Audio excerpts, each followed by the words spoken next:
sorting out the noise on things people believe that just ain't so. With Robert Mills as he welcomes you to Facts Not Fiction on his show tonight.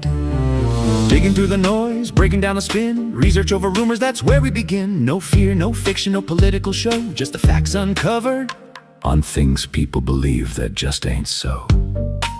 And now let's enter the realm of Robert Mills' show.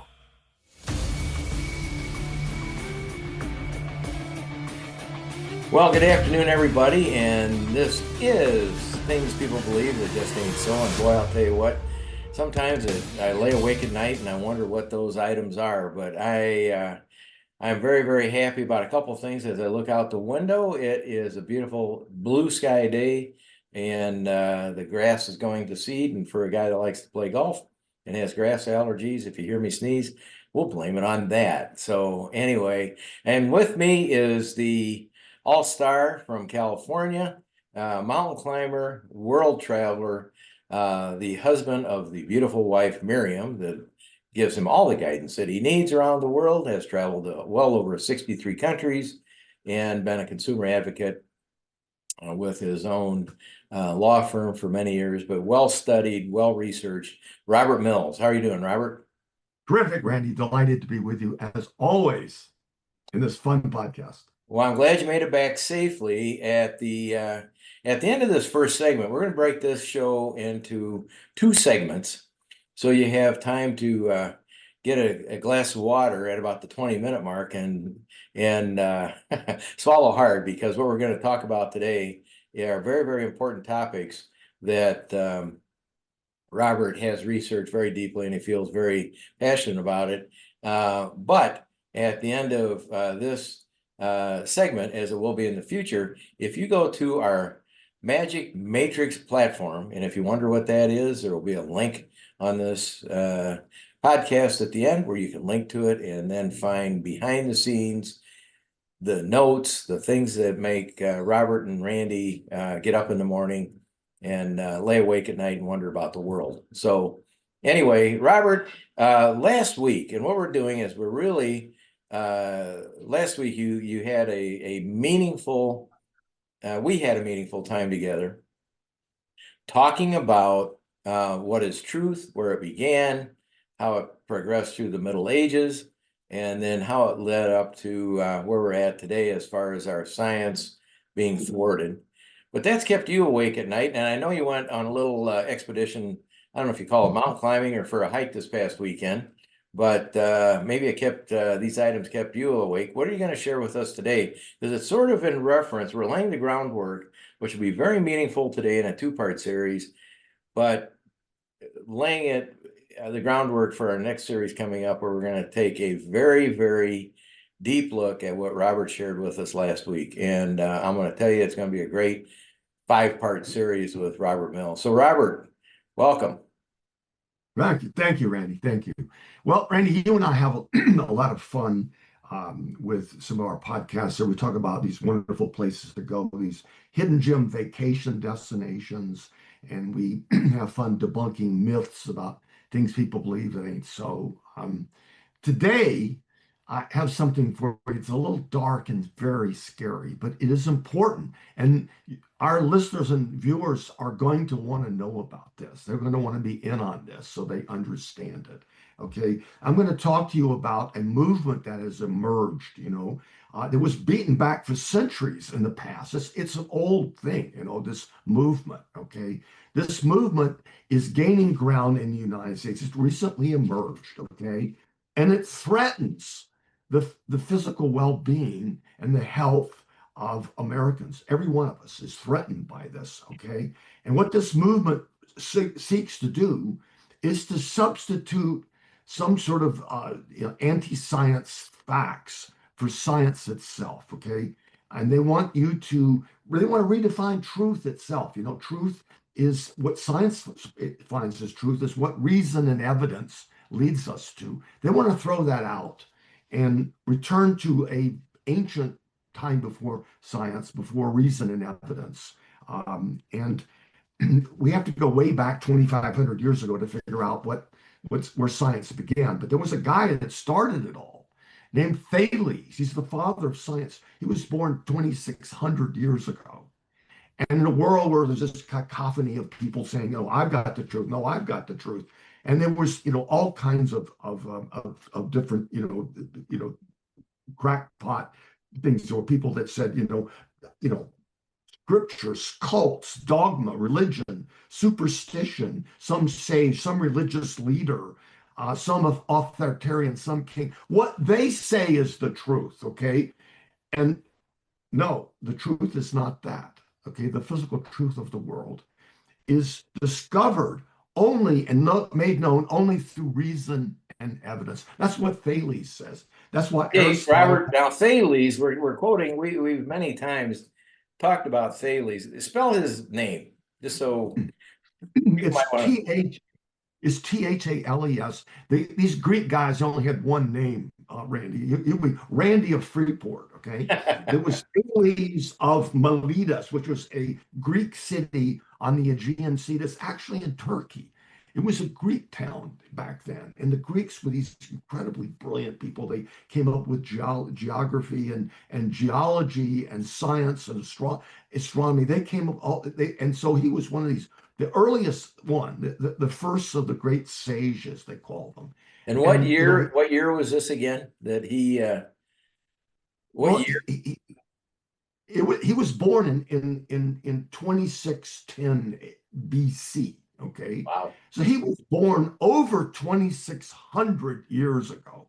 He died, 25 something, 800 years ago, 25 and a half or something. And so this guy is an early Greek thinker, and he was quite a guy. I mean, he dazzled even the people, in Greece. Then he came up with, he discovered where the planets were going to be. He forecasted eclipses.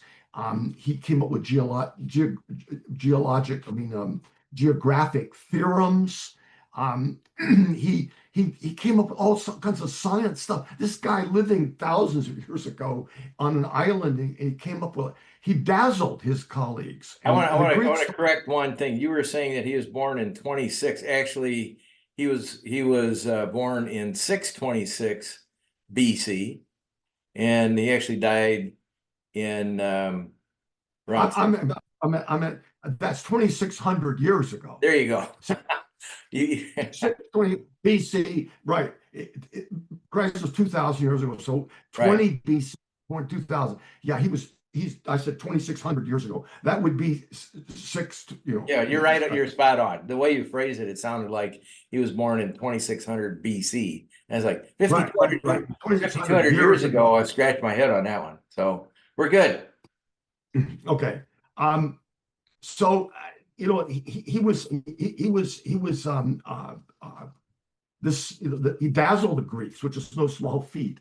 And Aristotle, no less than Aristotle, said he was the father of science and the father of this doctrine called capital P philosophy. And I think Americans don't understand. There is a doctrine called capital P philosophy.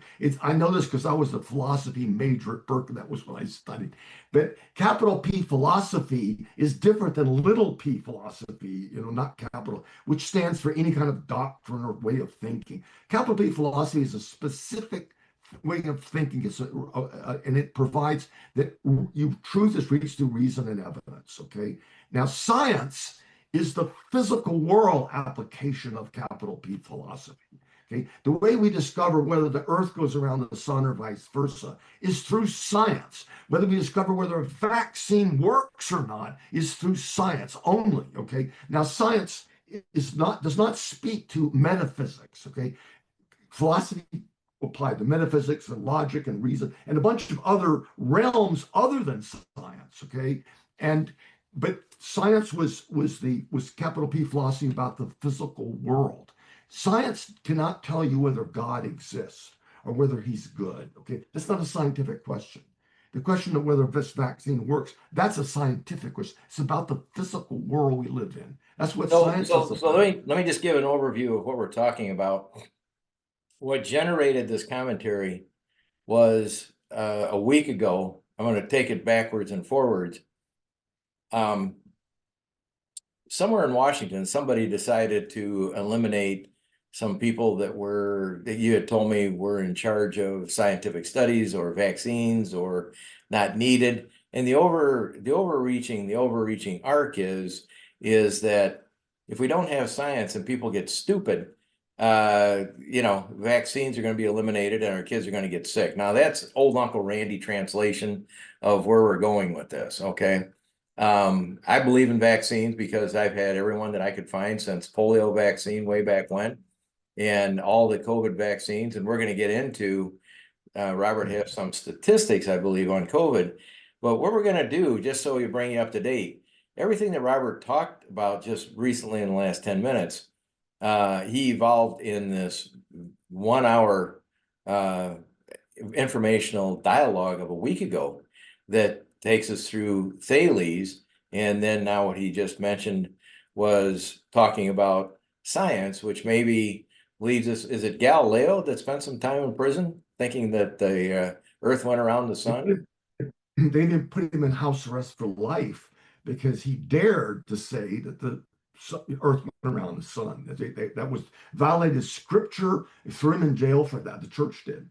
But let me take this very abstract sounding conversation and bring it down to concrete things. Okay. Two things happened, okay, that I want you to understand. It's going to frame up this discussion.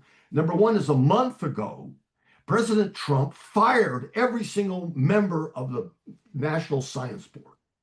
They they gave the recommendation for the National Science Foundation, which has $9 billion a year from Congress to oversee the scientific findings of the U.S. and to advise Congress and the administration on scientific matters. There was 24 seats on this board, okay? And it's not partisan, it's not Democrats, it's not liberals, this board consists of famous academics from all over the place, including Catholic universities, and leaders from industry leaders, and they sit on this prestigious board and they advise about the consensus of what scientific wisdom is and tell Congress and the administration about that. Okay. He fired all of them because he wants to get rid of science. Okay. The other thing that inspired this discussion, okay, was that this was last Friday what Trump did. It was about 30 days, about 4 weeks ago. There was a scientific study that the CDC, the Center for Disease Control, had done. They spent a lot of money on it. They hired these expert scientists. They performed this rigorous analysis with thousands of examples, and they do it through their own process, which is very peer-reviewed. It's extremely detailed. It's transparent. And they reached this incredible conclusion about the COVID-19 vaccine. And they get ready to publish it. And they've been publishing these things since the CDC was created 80 years ago in 1946. And it's been enormously successful, huge benefits to humanity and mankind. They get ready to publish this study in this weekly journal they have called the Journal of Morbidity and Mortality. And Robert F. Kennedy Jr. says, no, don't publish it. Put it in the trash can, hide it, because I don't like it. I don't agree with it. My fellow, anti-vaxxers, we don't like it. We don't like the conclusion, not because the facts are wrong or because what they discovered, we just don't like the outcome of it. So don't publish it, okay? So here are two examples. And Robert Kennedy is the leader of a vast growing movement in the United States that is anti-vaccine, okay? And, I want to talk about that just for a second, Randy. I mean, the modern world that we live is created by science.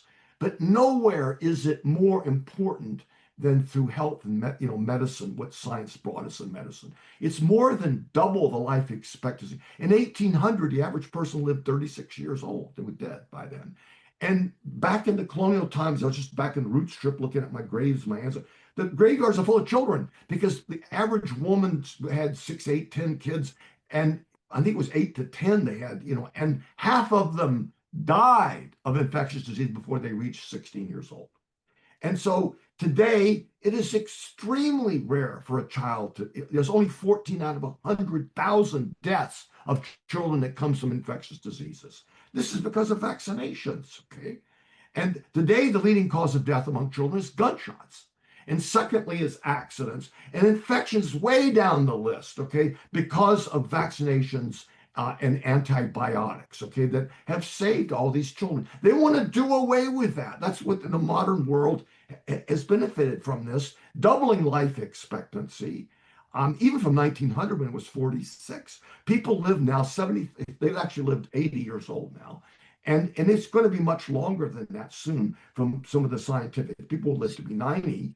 And but So Robert, what this does is that this reframes what we were talking about last week and bringing out those highlighted those numbers, because I don't think people really understand back in the 1860s that the life expectancy was what, 35 to 40 years old, something like that. 36. 36. That's only 1800. It's not that long. Our great, I've got, look at my graveyards. My second great grandfather was born and he's back there. Since then, it's gone from 36 to 80. I know. And again, this segment was to lay this groundwork. I mean, if you don't feel it's time to wake up and listen to Robert, again, this is just the Cliff Note version of a 1 hour. It'll be a 3-part series that we release next week that will begin with Thales.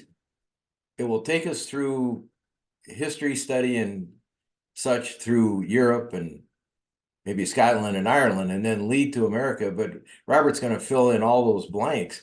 But it's alarming when you realize all this science was available and is available, and one person can sit and say, nope, I'm just going to throw it away.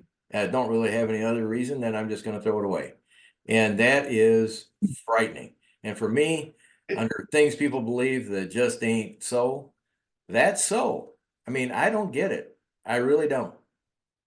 The science, we forget today. We forget what it was like, Randy. Not that long ago, 1800. Look at the internet, television, computers, airlines, all this technology, medicine. It did not exist when our great grandfather. It's in the span of human existence. The last blink of an eye has came along, and look at what the world is like today. It all came from science. Okay, it all came from science, and it is deeply threatened today. It's deeply threatened, and everybody listening to this, your health, safety, and welfare is threatened by this, because once it used to be that we eliminated measles. I mean, in 2023, there were like 30 cases, 23 cases of measles in the whole United States. Now there's thousands of them already this year, and it's going to explode. And when it does, these infectious disease germs, these viruses, will mutate and become a threat to all of us, okay? And there will, of course, be immediate threat. People can't get vaccine because they have cancer or something, and people, little small children. So it's going to threaten all of us. And that's just one way it's going to threaten us. It's going to threaten us through infectious disease. We're going to see thousands of people dying soon. And remember this story about the vitamin K? These two scientists discovered that all these children were dying of bleeding to death. It happened since time immemorial. They realized these children were dying because they didn't have vitamin K. So these two doctors came up with this, not a vaccination, but just an injection of vitamin K1 and vitamin K2 that they gave to little children when they were newborn, as soon as they were born. And when they did, it stopped this thing, okay, completely. These two doctors won the Nobel Prize in 1943. And by 1961, the entire medical community recommended, American physicians recommended every child get these shots. And they did. Every child in America got it, and they didn't get this disease stopped, this syndrome. Today, there's thousands of children dying of this vitamin K deficiency syndrome that are innocent children because some crackpot person rejects the science and says, I don't believe in the reason, evidence, I don't care about the facts. Don't confuse me with the facts. Don't get this. It's a vaccine, and well, this is what it's scary, because I've raised my children and you've raised yours. I had all the COVID shots, and after I went to the PGA show early this year, I came back and had COVID. Don't know where I got it. Could have been, I think, from one of my grandkids, quite honestly. But it was a non-event. Didn't have to worry about going on a resuscitator or whatever everybody was worried about. That was what the study that was just suppressed was Right. about. Yeah. It was about COVID vaccine, but also about the people who got COVID, even though they had been vaccinated. And they showed that people who got it was a nothing. They very few of them had to be hospitalized. They were hospital a very short period of time. They had no complications. And also there was no problems with the vaccination. It was safe. So they come up with this critically important information. You and I and everybody listening wants to know this. Okay, is COVID vaccine safe? Well, that's a great place to end this first segment. Is it safe? We're going to talk about that. But right now, while you're waiting to hear the next part, there is going to be what we are going to be doing is at the end of every show, most people know behind the scenes that be very interesting what's going on there and what's going on in Randy and Robert's life. But if you want to find out what that's all about, you can go to the Matrix Network, subscribe, or you can write to me, Randy, at very simple. It's very simple. golfersgolfandtravel.com, and I will send you a link so that you can see the behind the scenes if you so choose. So right now we're going to sign off on the segment one. We'll be right back, and Robert's going to take that scary information and go from there. And remember, this is just the preamble, a two-parter where we're going to unfold Robert's great knowledge from last week. So anyway, thanks for joining. Look for segment 2. Just click it for this particular podcast, and we're going to answer those scary questions.